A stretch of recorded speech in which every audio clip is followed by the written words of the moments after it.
हिंदी चीनी भाई भाई ये आपने बहुत से लोगों से सुना होगा, लेकिन आज देश में ऐसे हालातों ने जन्म ले लिया है कि अब ये बात झूठ सी नजर आने लगी है। और बीते दिनों जो कुछ भी लद्दाख में हुआ उसने पूरे देश को हिला कर रख दिया है और देश के हर कोने से चीनी सामान के बहिष्कार करने की मांग उठने लगी है। हम लोग चीनी आइटम का अपने देश से विरोध कर रहे हैं, चीनी आइटम का विरोध कर रहे हैं। चाइना जो हिंदुस्तान के साथ लगातार धोखा दे रहा है उसका विरोध किया जाएगा। चाइना को सबक सिखाना है। चाइना के माल का तीली से माचिस की तीली भी है, उसका भी विरोध होना चाहिए। और भारत के देशभक्त जनता ने भी चीनी सामान के बहिष्कार का अभियान शुरू कर दिया है। यह भी सही है, इसका भरपूर समर्थन भी होना चाहिए।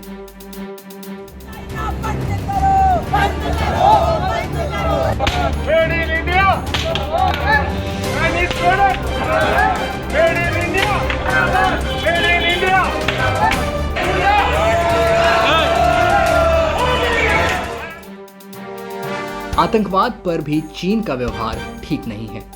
उरी हमले के बाद जिस तरह से चीन ने पाकिस्तान का बचाव करने का प्रयास किया है, उससे भारत की देशभक्त जनता ने चीन के प्रति काफी आक्रोश जताया है।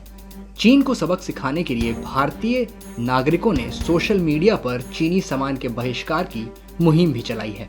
ये मुहिम अपना रंग भी दिखाने लगी है।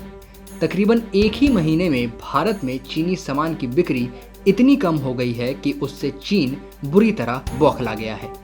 इस बौखलाहट के बाद चीनी मीडिया ने इसका विरोध भी किया है। इस पर चीनी मीडिया ने लिखा कि भारत भौंक सकता है लेकिन कुछ कर नहीं सकता। चीन के सामान और तकनीक के सामने भारत का सामान और तकनीक टिक नहीं सकता। लेकिन चीन को इस बात का आभास ही नहीं कि भारत के नागरिक यदि तय कर लेते हैं तो सब बातें एक तरफ और भारतीयों का निर्णय एक तरफ होता है।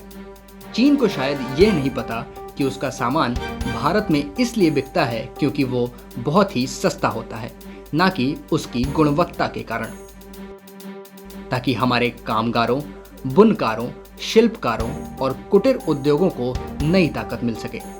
स्वाभाविक तौर पर चीनी सामान का बहिष्कार करने वाले लोग आज बाजार में भारतीय सामान की मांग कर रहे हैं। यानी जब भारतीय सामान की मांग बढ़ेगी तब हमारे कुटीर उद्योग मजबूत होंगे। चीनी सामान के बहिष्कार के अभियान के दो बड़े फायदे हैं। एक, चीन को सबक मिलेगा।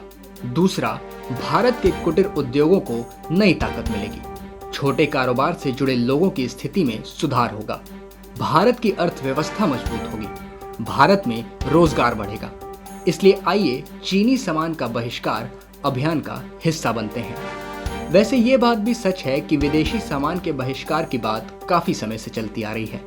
वहीं दूसरी तरफ कुछ लोग ऐसे भी हैं जो अपने फायदे के लिए इस मुहिम का विरोध कर रहे हैं। उनका तर्क ये है कि इससे भारत के उन छोटे व्यापारियों का भारी नुकसान होगा जिन्होंने त्योहार के समय में काफी पैसा निवेश करके बिक्री के लिए चीनी सामान अपनी दुकानों में भर लिया है। छोटे व्यापारियों की दिवाली बिगड़ जाएगी। दरअसल ऐसा सोचने वाले लोग बहुत ही संकीर्ण मानसिकता के लोग होते हैं। भारत के हित में विचार करने वाले सदैव विदेशी सामान के बहिष्कार और स्वदेशी सामान के उपयोग पर जोर देते रहे हैं। भारतीय बाजार जब से चीनी सामान से पट गए तब से भारत में कुम्हार की चाक की गति मंद हो गई, बल्कि ऐसा कहा जाए कि बहुत हद तक उनकी चाक ही बंद हो गई। लकड़ी, मिट्टी और चीनी के खिलौने बनाने वाले लोगों का धंधा बंद हो गया। चीनी पटाखों ने कई भारतीय पटाखा कारखानों के शटर गिरा दिए। दीपावली पर सस्ती चीनी लाइट आने से भारतीय इलेक्ट्रीशियनों का काम ठप हो गया। रक्षाबंधन पर भारतीय राखी कारोबार पर गहरा चोट पहुंचा है। हालात यहां तक हैं कि पूजन सामग्री तक चीन से बनकर आ रही है। इसलिए चीनी सामान का बहिष्कार उचित है। अगर आप ये वीडियो फेसबुक पर देख रहे हैं तो हमारे पेज को लाइक करें और फॉलो करना ना भूलें। अगर आप इसे यूट्यूब पर देख रहे हैं तो हमारे चैनल को सब्सक्राइब करें। धन्यवाद।